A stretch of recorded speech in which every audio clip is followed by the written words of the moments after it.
Sara, no sé si quieres intervenir antes de lanzar la primera pregunta.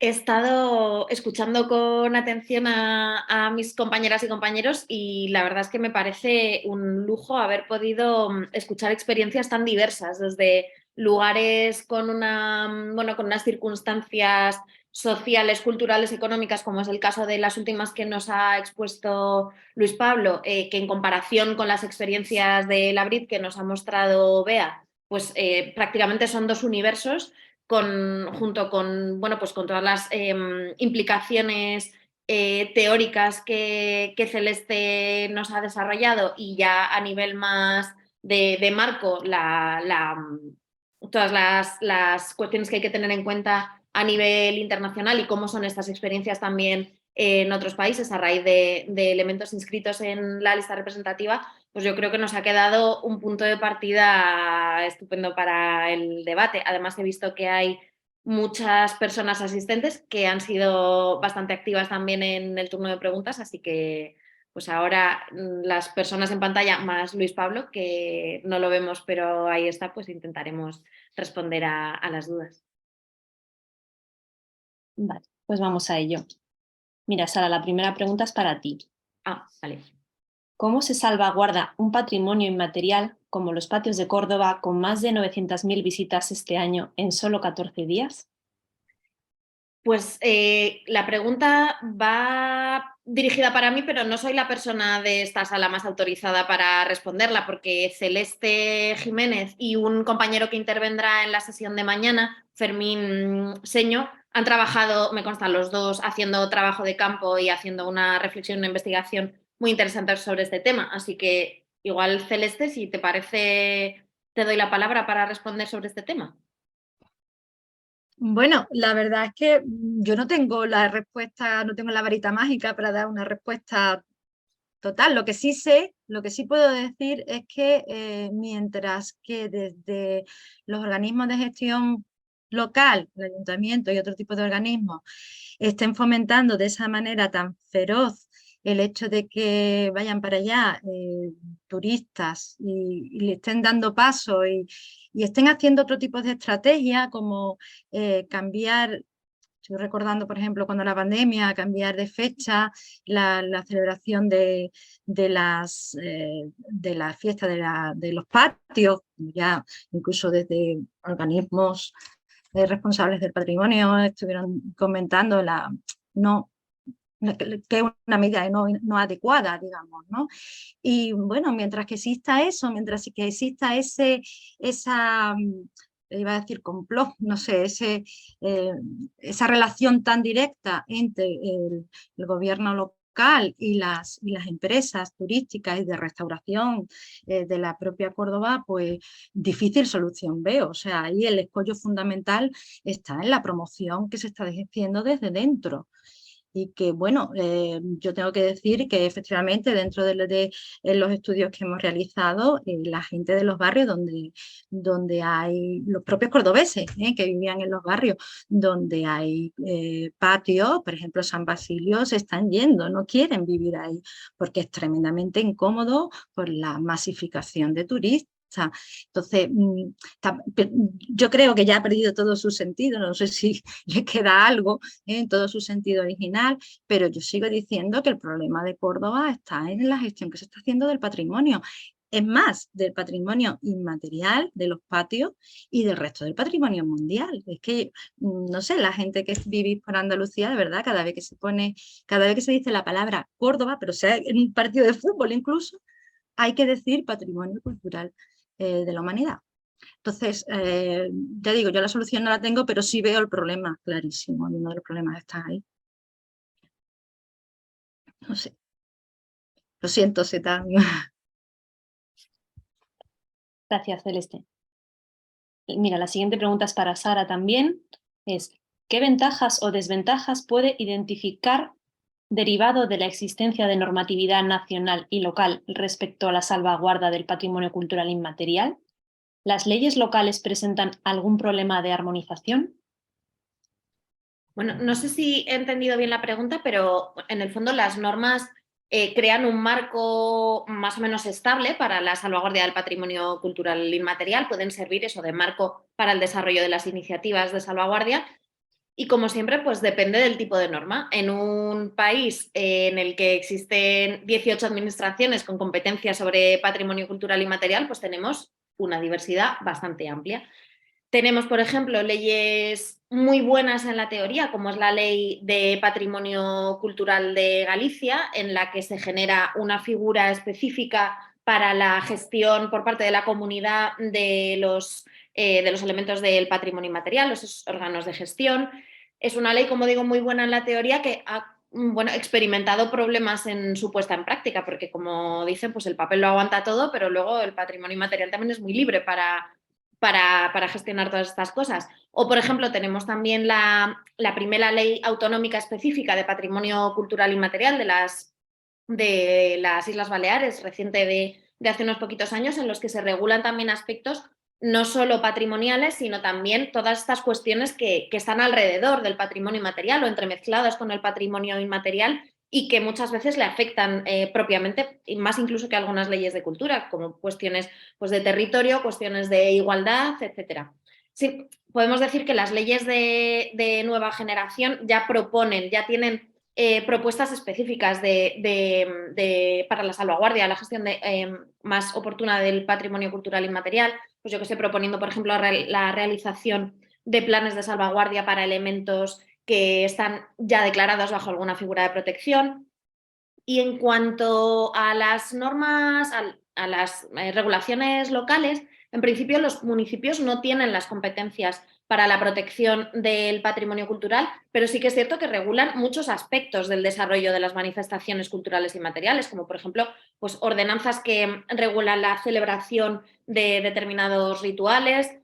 Como comenta Celeste, pues en algunos casos tienen un impacto muy potente en la celebración de determinados elementos del patrimonio material, como ponía el caso de los patios de Córdoba. En el fondo, pues eso, que pueden tener un impacto en el mantenimiento, la distorsión, o etcétera, del patrimonio inmaterial. No obstante, en muchos casos, sobre todo en el caso de municipios más pequeñitos, ya no estoy pensando en grandes ciudades como puede ser Córdoba, el papel de los entes locales muchas veces queda eso fuera de la regulación normativa, pero es fundamental en tanto que se trata de las unidades administrativas más cercanas a las comunidades portadoras de las manifestaciones culturales y materiales. Gracias, Sara. La siguiente pregunta es para Paloma. ¿No se podría decir que toda manifestación material es producto de eventualmente patrimonio inmaterial? Este tipo de patrimonio puede ser transversal a muchas manifestaciones materiales, como es el caso de prácticas constructivas tradicionales e incluso la producción artesanal. Bueno, a ver, muchas manifestaciones materiales, muchos elementos materiales que son productos de la cultura tradicional y de la cultura popular, su técnica constructiva sí que se considera patrimonio inmaterial. Lo vemos con las cerámicas, lo vemos con otro tipo de artesanías y lo vemos con técnicas constructivas, efectivamente. La técnica de la piedra en seco es el saber y el conocimiento de la técnica de la piedra en seco, de la cal de Morón, de la frontera, son patrimonio inmaterial. O sea, el proceso constructivo forma parte de ese conocimiento inherente en las comunidades que construye su identidad, sí que es patrimonio inmaterial. Y tienen un patrimonio material asociado, claro, pero no todas. Vamos a decir que las que forman parte de la identidad de los pueblos, sí. Gracias, Paloma. Hay otras dos preguntas para ti. La siguiente es si las declaraciones de patrimonio mundial de los elementos de patrimonio inmaterial han conllevado, en muchos casos, una repercusión negativa distinta a lo que se pretendía en un primer momento con esa declaración, y qué manera se puede contrarrestar desde los organismos internacionales estas actitudes.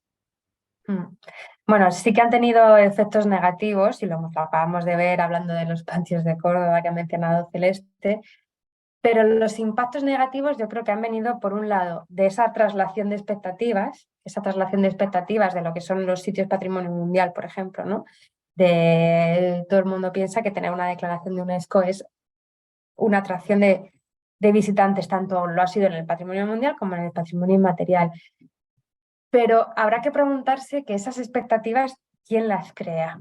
¿No? O sea, En muchos casos son, acaba de comentar Celeste, son las propias autoridades locales los que hacen ese uso de usar ese tipo de patrimonio para atraer visitantes, para atraer turistas, sin que vaya acompañado de un plan de gestión y de un plan de salvaguarda acorde.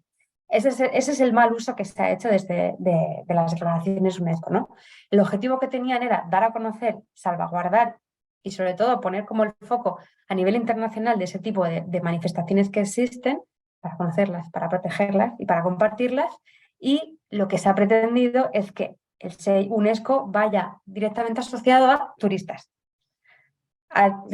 a industria turística, a atraer gente. Y eso, sin control y sin gestión, pues sí, obviamente es un mal uso es una repercusión muy negativa de las declaraciones UNESCO.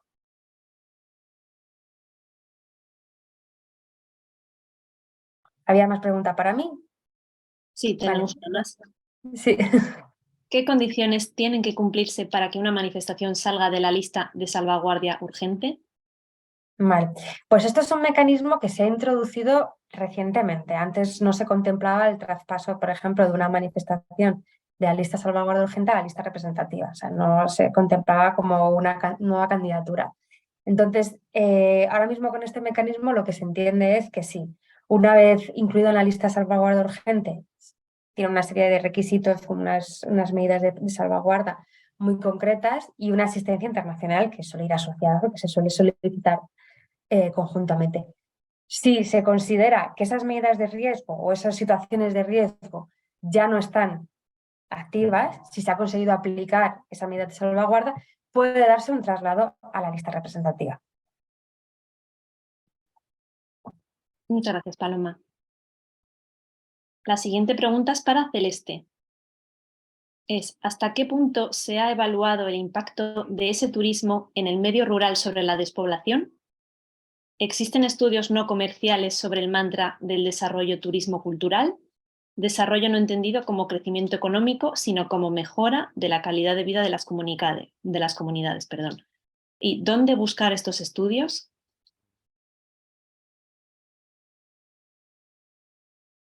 El micrófono, Celeste, por favor.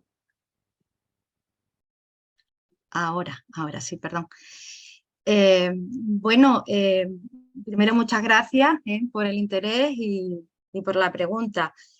La verdad es que los estudios que se han realizado sobre el impacto del turismo en el medio rural han sido bastante alejados del patrimonio cultural inmaterial en concreto, a veces sí más del patrimonio cultural, histórico-artístico, arqueológico, pero del inmaterial poca cosa, ¿no? La cuestión del impacto del turismo, al menos en España, se ha trabajado fundamentalmente en otras áreas de conocimiento, en el área de análisis geográfico regional, en el área de la economía, del turismo, hablando del turismo rural, del agroturismo. Y el problema ha estado precisamente en que en esos estudios, hasta hace poco, bueno, a nivel general, tradicionalmente, históricamente, ha habido pues cierta ausencia de especialistas en otras disciplinas que no fueran estas, ¿no? Pues especialistas en patrimonio, antropólogos, sociólogos, que lo que han hecho es que, pues, se obviara totalmente el impacto que estas manifestaciones del patrimonio inmaterial había tenido el turismo, ¿no? Y que se limitan a cuestiones más bien demográficas, pues medir el despoblamiento, o económica en cuanto a la pérdida de empleo, incluso algunos estudios sobre temas medioambientales, ¿no? Yo creo que únicamente los proyectos interdisciplinares pueden llegar a hacer un análisis adecuado. Hay algunos proyectos, de hecho aquí hemos visto algún caso, ¿no? En las exposiciones anteriores, hay también proyectos en el Instituto de Patrimonio, hay proyectos hechos interdisciplinares en algunos centros de investigación de universidades, no sé. Sobre publicaciones al respecto, pues yo te aconsejaría que rastrearas en algunas revistas, pues en la revista Paso, en la revista CEPEL, en revistas hay congresos internacionales de desarrollo local, algunos lo ha organizado la propia Universidad de Huelva, y ahí sí puedes encontrar pues algunas publicaciones al respecto. Y no sé, ¿Dónde buscar los estudios? Pues en ese tipo de publicaciones donde creo que podéis localizarlas. Faltan proyectos aún, hay proyectos ya realizados, ¿no? Pero faltan proyectos que realmente no se limiten exclusivamente a ver el despoblamiento de nuestros espacios rurales sin tener en cuenta este patrimonio cultural inmaterial. Hace falta, la verdad, a ver si puede ser. Ahí estamos también proponiendo hacer este tipo de proyectos. Muchas gracias. Nada más. La siguiente pregunta es para Beatriz. Quizá el proyecto de Esteribar todavía es un poco joven para una evaluación de impacto, pero ¿la habéis programado? ¿Se está realizando el trabajo de monitorización de ese plan de acción? ¿De forma externa por parte del equipo dinamizador? ¿De forma local? Sí, bueno, efectivamente el proyecto sobre Esteribar es muy joven y además, por ejemplo, era un plan de acción para 2019-2021, pero en 2020 llegó la pandemia. Y eso dinamitó absolutamente todos los tiempos y todo. No se ha podido hacer realmente un seguimiento. Cuando se haga, yo entiendo que será más algo que corresponderá a las entidades locales. En el caso, por ejemplo, de los puentes del Alga, que era un poco esa spin-off que salió, también estaba pensada que se implementara inmediatamente después para formar parte de todo ese abordaje a nivel general. Y para que nos hagamos una idea, se inauguró, bueno, comenzó su andadura el año pasado, en 2022. O sea que realmente todavía no hay tampoco unos elementos. Desde la BRID sí que no se está activando a cabo todavía una monitorización como tal, sí que hay unas consultas informales, ¿no? Pero es cierto que ha coincidido en el tiempo también con otra serie de cambios dentro del valle, tanto en lo que es la estructura, bueno, la gestión a nivel local, como otro tipo de cuestiones que se están dando en el valle también que afectan directamente al turismo.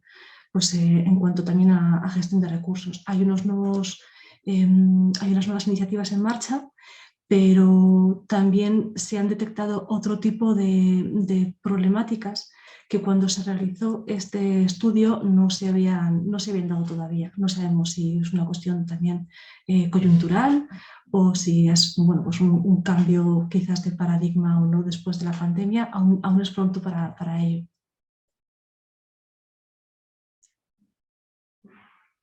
Muchas gracias, Beatriz. Vale, tenemos otra pregunta para Luis Pablo.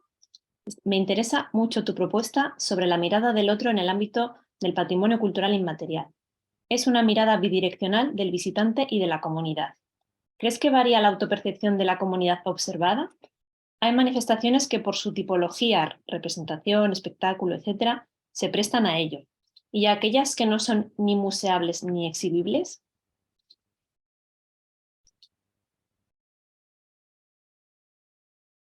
Perdonad, que llevo un día un poquito desastroso con la tecnología y además a Elena le tengo que pedir perdón porque la había dado por respondida la pregunta cuando todavía no había podido decir nada.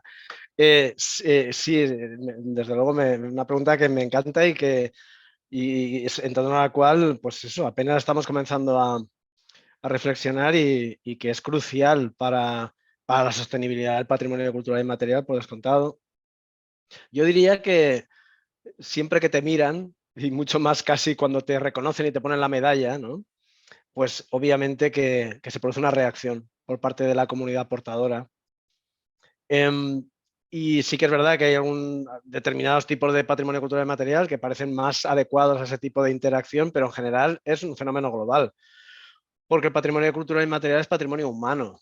En ese sentido, fijaos, en la propia noción de comunidad portadora no me acaba de gustar, porque parece que el patrimonio inmaterial esté objetivado y lo lleves como un saco de patatas en el hombro. Y no es así. El patrimonio cultural inmaterial está dentro de la cabeza de las personas y se activa y aparece y se manifiesta con los decires, los haceres, las prácticas. Es difícil de comprender, pero ahí está su gran dificultad y su atractivo, su enorme atractivo. Y por descontado que genera situaciones diferentes. Mirad, yo coordiné la candidatura del Palmeral de Elche, la inscripción a la lista del Patrimonio Mundial y luego, al año siguiente, la del Misteri a la proclamación como obra maestra del Patrimonio Oral Inmaterial de la Humanidad. No tuvieron nada que ver las celebraciones del uno y del otro. Cuando se reconoció el Palmeral hubo algo de actividad, pero muy poca. Cuando se reconoció el Misteri, aquello fue una locura colectiva, una locura maravillosa, de 3 días seguidos, de fiesta. ¿Por qué? Porque el patrimonio inmaterial tiene ese poder sutil, parafraseando a Harriet Deacon, quiero decir, es que trata con las personas. Cuando tú reconoces a alguien como patrimonio, estás reconociendo a esa persona, a su familia, a sus vecinos, a sus amigos, a sus convecinos, a sus connacionales. Y se produce ese tipo de estallidos, ¿no? En cuanto a ejemplos concretos, podría aportar también el caso del Tribunal de las Aguas, que desde luego, desde que fue inscrito con el Consejo de Hombres Buenos en la lista representativa, en representación de los tribunales de regantes del Mediterráneo español, ejerce la representatividad. El Tribunal de las Aguas tiene muy claro qué significa eso de estar en la lista, que no quiere decir que eres el mejor, que quiere decir que está representando un dominio de la cultura, en este caso la agricultura tradicional de regadío por inundación, que compartimos con el mundo musulmán y con las Américas, y más allá. Y ellos son conscientes de ello, y llevan desde la inscripción en la lista representativa, con el apoyo de la Administración de la Generalitat y con el apoyo del Ayuntamiento, de la Diputación de Valencia, haciendo un montón de actividades de hermanamiento y de trabajo de campo, si me apuras, de visita a los lugares, a los otros regantes. Esas fotos del partidor de Bañeres, del ritual de apertura del partidor, las tomé en una visita del Tribunal de las Aguas a Bañeres para conocer a los regantes del Alto Vinalopó y participar de su patrimonio inmaterial. Y por otro lado, y con esto acabaría porque ya he hablado demasiado, os diría también, volviendo a Elche, que las declaraciones, ya no solo de patrimonio inmaterial, sino también de patrimonio mundial, ¿no? El Palmeral en el año 2000, el Misteri en el año 2001, han activado en 2009 el magnífico Museo Escolar de Pusol, inscrito en el registro de buenas prácticas, ese gran desconocido e incomprendido. Bueno, esos reconocimientos han activado un proceso de autoconcienciación de la ciudadanía de Elche como en pocos lugares de la Comunidad Valenciana, y me atrevería a decir del Estado español. O sea, es increíble, por ejemplo, y para que os hagáis una idea, cómo los palmereros de Elche, esa gente que lleva centenares, si no más de 1000 años trepando a las palmeras del Palmeral para recolectar dátiles, recoger hojas de palma, etcétera, etcétera, se constituyeron en asociación profesional para defenderse como oficio hacia el año 2007-2008, después de la candidatura del Palmeral. Y no es casualidad, es porque se activó ese proceso de autoconcienciación. Lo mismo ocurrió con la constitución de la Asociación para el Desarrollo Rural del Campo de Elche, reuniendo a restaurantes del Campo de Elche, productores agrícolas tradicionales, comunidades de regantes. Es impresionante. Y todo eso derivó de los procesos de patrimonialización que en el caso de Elche venían de arriba a abajo, por cierto, y sin embargo tuvieron ese efecto activador de abajo para arriba. Y es maravilloso. Y en ese sentido, Elena, pues te animo a continuar reflexionando al respecto porque tenemos mucho que hacer. Gracias, Luis Pablo. Tenemos 2 preguntas más, aunque están abiertas. No tienen no van dirigidas a una persona en concreto. La primera es, ¿cuál sería un buen caso para mantener el patrimonio cultural inmaterial gastronómico de manera sostenible, sin llegar a la folclorización? Es una pregunta bastante amplia, pero justo el año pasado tuvimos un webinar como este sobre patrimonio cultural inmaterial y formas de alimentación. Está colgado en YouTube, en el canal del Ministerio de Cultura y Deporte, así que a la persona que ha hecho esta pregunta le animo a que lo busque, porque la verdad es que también se abordó el tema desde perspectivas muy diversas, con muchos ejemplos concretos nacionales e internacionales, así que seguro que ahí encuentra una respuesta más compleja de la que podamos dar ahora. Pues sí, Sara, voy a buscar el enlace y lo voy a colgar en el chat para que puedan verlo. Genial, muchísimas gracias.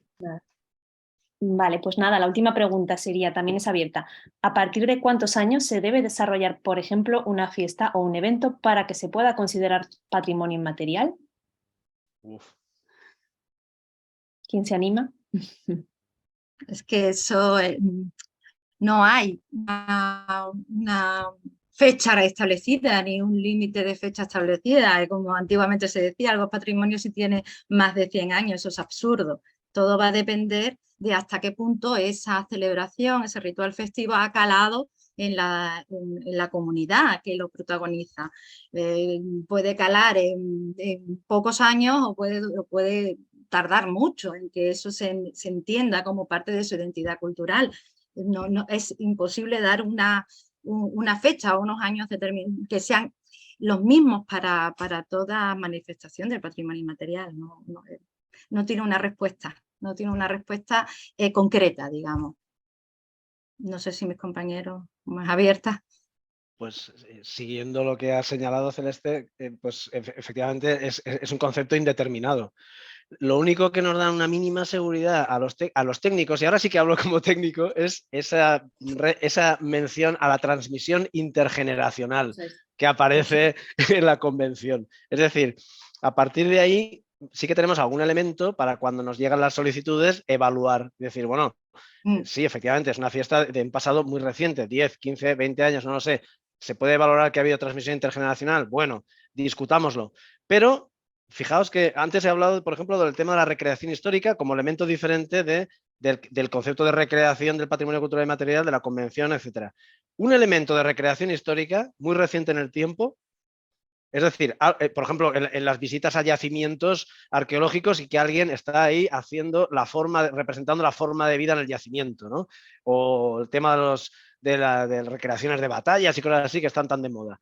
Una de esas recreaciones históricas recientes, que a priori no serían patrimonio inmaterial porque no ha habido esa transmisión intergeneracional, pues oye, con el paso del tiempo y de las décadas, igual, como estaba diciendo Celeste, igual cuaja, igual la gente dice, sí, esto es absolutamente nuestro, ¿no? Yo qué sé, la recreación de la batalla de Almansa, que está cada vez más de moda, ¿no? Y es reciente, históricamente hablando.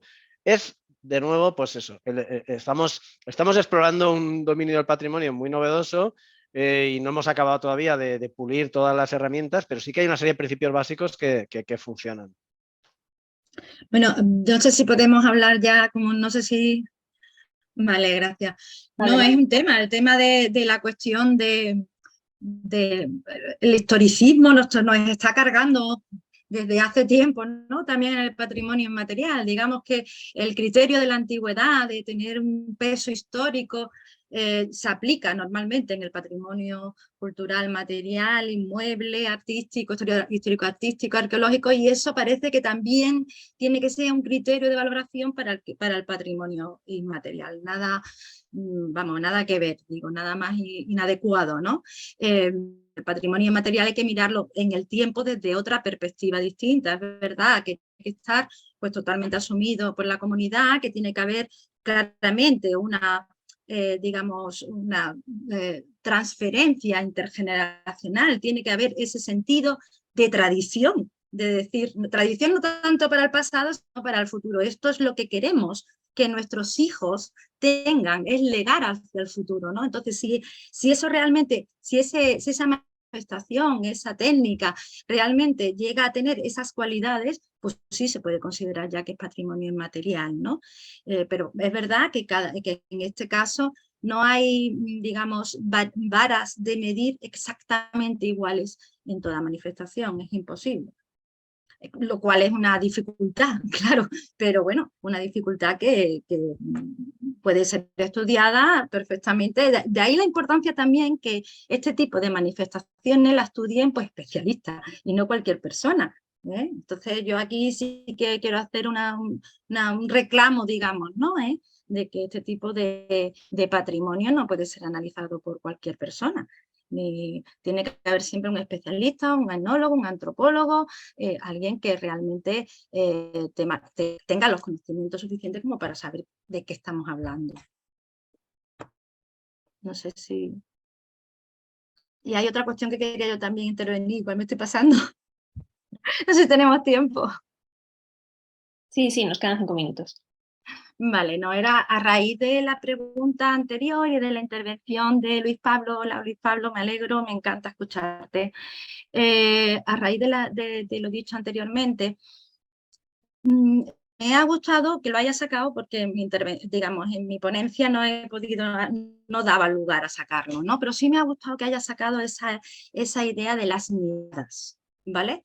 de las miradas sobre un mismo acontecimiento, una manifestación de patrimonio inmaterial, que puede ser una técnica, un ritual festivo, alguna artesanía, pero esa mirada que tiene que tener, por una parte, los autóctonos, yo hablo de los autóctonos, vamos, la comunidad y los protagonistas, y por otra parte, estamos hablando aquí en este sitio, en este encuentro de turistas, pero también hay otras miradas que también son muy interesantes de esa doble perspectiva. Y es verdad, y estoy totalmente de acuerdo con lo que se ha dicho, lo ha dicho Luis Pablo y no sé si alguien más, que en el momento en que percibimos que somos mirados por los otros, y con independencia del turismo, que somos mirados con los otros, intentamos dar la más amable de nosotros mismos. Pero vamos, eso ocurre en el patrimonio inmaterial y en muchas otras cuestiones de la vida, ¿no? O sea, cuando nos sentimos mirados, cuando nos sentimos observados, intentamos ponerlo todo lo más bonito, lo más bello, lo más amable.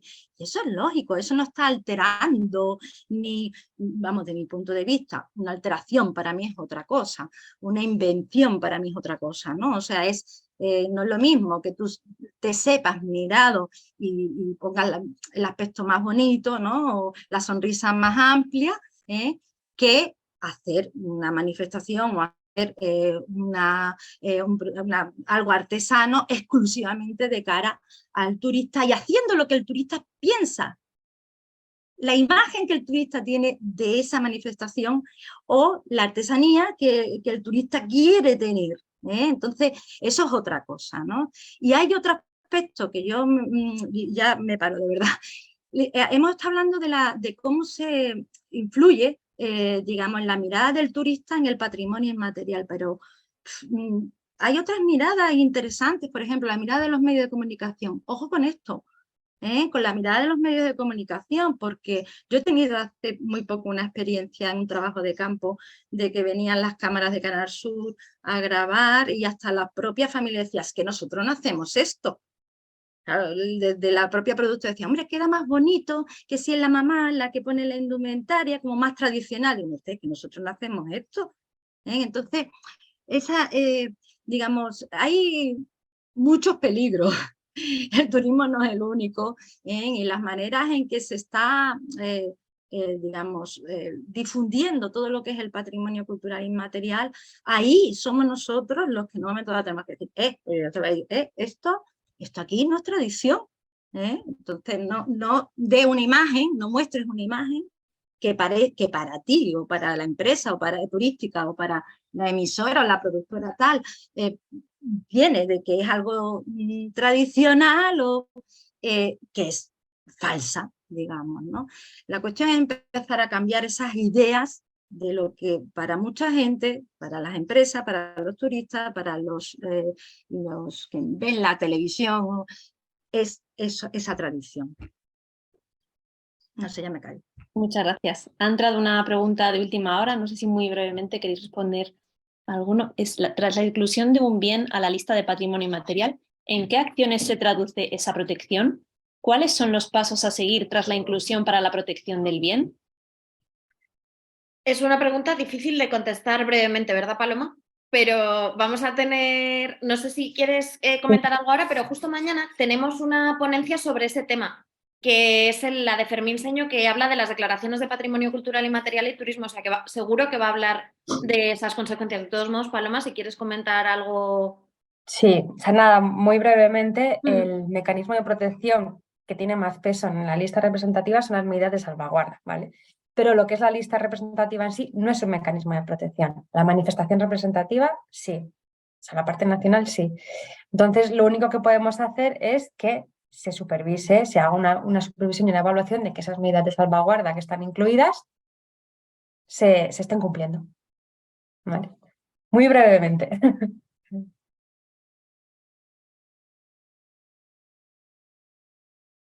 Bueno, pues hasta aquí la sesión de hoy.